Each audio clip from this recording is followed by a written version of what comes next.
Are you in a relationship or a situationship? Number one, if you argue daily, you are in a situationship. You are not in a relationship. You always arguing, or who did this, or it's not me, blaming one another.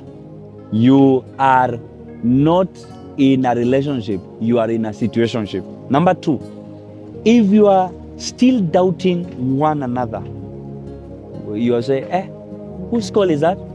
Who are you speaking with? And what about that text? And who is that? You are still in a situationship, dear friend.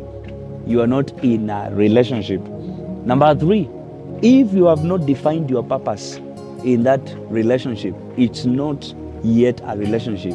It's a situationship. Because any relationship without a purpose is not going anywhere, I can tell you. Number four, if your man cannot take responsibility, if as a man you cannot take responsibility, and then your lady cannot be accountable, then you are in a situationship.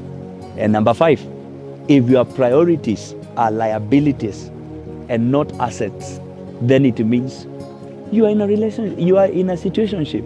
You are always speaking about big cars, Range Rovers, all that. You will never speak of a good land. You will never speak of having a good house. You will never sleep of settling. You will never speak of settling. You will never speak of children, on how your children will study. You're always about self.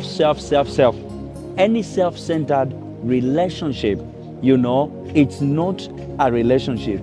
It's a situationship, And then the last one, if God is not involved in your relationship, my dear, you are not in a relationship. You are in a situationship. And that is very risky. Yeah, 1 Corinthians chapter 14, verse 20. 1 Corinthians chapter 14, verse 20.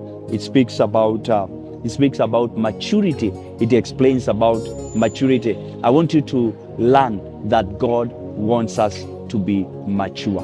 God bless you.